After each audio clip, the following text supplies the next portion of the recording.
ಕರ್ನಾಟಕ ರಾಜ್ಯ ಗ್ರಾಮ ಆಡಳಿತ ಅಧಿಕಾರಿಗಳ ಕೇಂದ್ರ ಸಂಘ ಇವರ ನಿರ್ಣಯದಂತೆ 2ನೇ ಹಂತದ ಮುಷ್ಕರವನ್ನು ನಾವು ನಿನ್ನೆಯಿಂದ ಕೈಗೊಂಡಿರ್ತೀವಿ.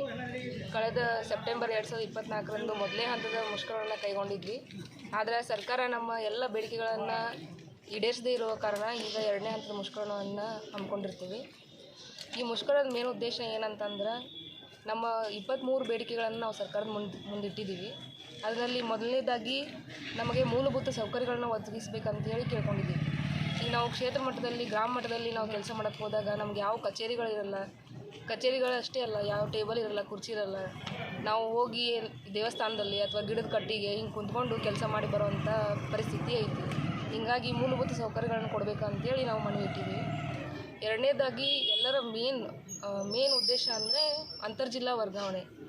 ಅಂತರ್ಜಿಲ್ಲಾ ವರ್ಗಾವಣೆಯನ್ನು ಸರ್ಕಾರ ಬಂದ್ ಮಾಡಿರೋದ್ರಿಂದ ಭಾಳಷ್ಟು ಜನರಿಗೆ ಸಮಸ್ಯೆ ಆಗೈತಿ. ಅಂತರ್ಜಿಲ್ಲಾ ವರ್ಗಾವಣೆಯನ್ನು ಸರ್ಕಾರ ಮತ್ತು ಒಳ್ಳೆ ರೂಲ್ 6 ಮರುಸ್ಥಾಪನೆ ಮಾಡಬೇಕು. ಇದರಿಂದ ಸರ್ಕಾರಕ್ಕೇನು ನಷ್ಟ ಆಗಂಗಿಲ್ಲ. ಆಮೇಲೆ ನಾವು ನಮ್ಮ ಜ್ಯೇಷ್ಠತೆಯನ್ನು ಬಿಟ್ಕೊಟ್ಟು ಬೇರೆ ಜಿಲ್ಲೆಗೆ ವರ್ಗಾವಣೆಗೆ ಹೋಗ್ತಿರ್ತೀವಿ. ನಷ್ಟ ನಮಗಾಗಿರುತ್ತೆ, ಆದರೆ ಅವ್ರಿಗೇನಾಗಲ್ಲ. ಅದಕ್ಕೆ ಸರ್ಕಾರ ಮೇನ್ ಅಂತರ್ಜಿಲ್ಲಾ ವರ್ಗಾವಣೆಯನ್ನು ಒಳ್ಳೆ ನಮ್ಗೆ ಮಾಡಿಕೊಡ್ಬೇಕು ಅಂತೇಳಿ ವಿನಂತಿಸ್ತೀವಿ. ಈಗ 4 ವರ್ಷದಿಂದ ಅಂತರ್ಜಿಲ್ಲಾ ವರ್ಗಾವಣೆಯನ್ನು ಬಂದ್ ಮಾಡಿರ್ತಾರೆ. ಮೊದಲು ಅಂತರ್ಜಿಲ್ಲಾ ವರ್ಗಾವಣೆ ಇಲ್ಲಾಂದರೆ ನಾವು ನಿಯೋಜನೆ ಹೋಗ್ತಿದ್ವಿ. ಈ 1.5 ವರ್ಷದಿಂದ ನಿಯೋಜನೆಯೂ ಬಂದ್ ಮಾಡಿಬಿಟ್ರೆ ಸರ್. ಹೀಗಾಗಿ ನಮ್ಗೆ ಈಗ ಕುಟುಂಬದ ಸಮಸ್ಯೆಗಳು ಉಂಟಾಗ್ತಾ ಇದಾವೆ. ಆಮೇಲೆ 3ನೇದಾಗಿ ಗ್ರಾಮ ಲೆಕ್ಕಾಧಿಕಾರಿಗಳ ಹುದ್ದೆಯನ್ನು ತಾಂತ್ರಿಕ ಹುದ್ದೆಯನ್ನಾಗಿ ಪರಿಗಣಿಸಬೇಕು. ಯಾಕಂದರೆ ಈಗ ಸಾಕಷ್ಟು ಕೆಲಸಗಳನ್ನು ನಾವು ಮೊಬೈಲ್ ಆ್ಯಪ್ ಥ್ರೂ ಮಾಡ್ತಿರ್ತೀವಿ. ನಮ್ಗೆ ಯಾವುದೇ ಮೊಬೈಲ್ ವ್ಯವಸ್ಥೆ ಇಲ್ಲ, ಇಂಟರ್ನೆಟ್ ವ್ಯವಸ್ಥೆ ಇಲ್ಲ, ಏನೂ ಇಲ್ಲ. ಒಂದು 23ಕ್ಕಿಂತ ಜಾಸ್ತಿ ಆ್ಯಪ್ಗಳನ್ನು ನಾವು ಮಾಡಕತ್ತೀವಿ. ಅದೆಲ್ಲ ನಮ್ಮದೇ ಸ್ವಂತ ಮೊಬೈಲು, ನಮ್ಮದೇ ಡಾಟಾ ಯೂಸ್ ಮಾಡ್ಕೊಂಡು ಮಾಡಕತ್ತೀವಿ.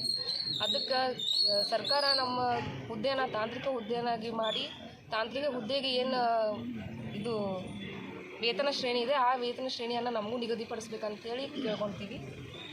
ಆಮೇಲೆ ಕ್ಷೇತ್ರ ಮಟ್ಟದಲ್ಲಿ ಕರ್ತವ್ಯ ನಿರ್ವಹಿಸುವಾಗ ಯಾವುದೇ ಗ್ರಾಮ ಆಡಳಿತ ಅಧಿಕಾರಿಗಳಿಗೆ ಜೀವಹಾನಿ ಆತಂದ್ರೆ ಅವರಿಗೆ ಅವ್ರ ಕುಟುಂಬಕ್ಕೆ 50 ಲಕ್ಷ ರೂಪಾಯಿಗಳ ಪರಿಹಾರವನ್ನು ಮಂಜೂರು ಮಾಡಿಕೊಡುವಂಥ ಆದೇಶವನ್ನು ಸರ್ಕಾರ ಮಾಡಬೇಕು ಅಂತೇಳಿ ಮನವಿ ಮಾಡ್ಕೊಂಡಿವಿ. ಅದೇ ರೀತಿ ಕ್ಷೇತ್ರ ಮಟ್ಟದಲ್ಲಿ ಕೆಲಸ ಮಾಡುವಾಗ ಗ್ರಾಮ ಆಡಳಿತ ಅಧಿಕಾರಿಗಳ ಮೇಲೆ ಹಲ್ಲೆಗಳು ಉಂಟಾಗ್ತಾ ಇದ್ದಾವೆ. ಈ ಪರಿಸ್ಥಿತಿಯಲ್ಲಿ ಅವ್ರ ಮೇಲೆ ಹಲ್ಲೆ ಉಂಟಾದಾಗ ಅರಣ್ಯ ಇಲಾಖೆ ಮತ್ತು ಪೊಲೀಸ್ ಇಲಾಖೆಯಲ್ಲಿ ರಿಸ್ಕ್ ಅಲೌನ್ಸ್ ಅಂತ ಕೊಡ್ತಾರೆ. ಅದೇ ರೀತಿ ನಮ್ಮ ಇಲಾಖೆಯಲ್ಲೂ 3,000 ರೂಪಾಯಿಗಳ ರಿಸ್ಕ್ ಅಲೌನ್ಸ್ ಕೊಡಬೇಕು ಅಂತ ಹೇಳಿ ನಾವು ಮನವಿ ಮಾಡ್ಕೊಂಡಿದ್ದೀವಿ. ಅದೇ ರೀತಿ ಪ್ರಯಾಣ ಭತ್ಯೆ, ಈಗ ಸದ್ಯ ನಮ್ಮದು 500 ಪ್ರಯಾಣ ಭತ್ಯೆ 500 ರೂಪಾಯಿ ಕೊಡ್ತಾರೆ. ಅದನ್ನು 5,000 ರೂಪಾಯಿಗೆ ಏರಿಸಬೇಕು ಅಂತ ಹೇಳಿ ಮನವಿ ಮಾಡ್ಕೊಂಡಿದ್ದೀವಿ.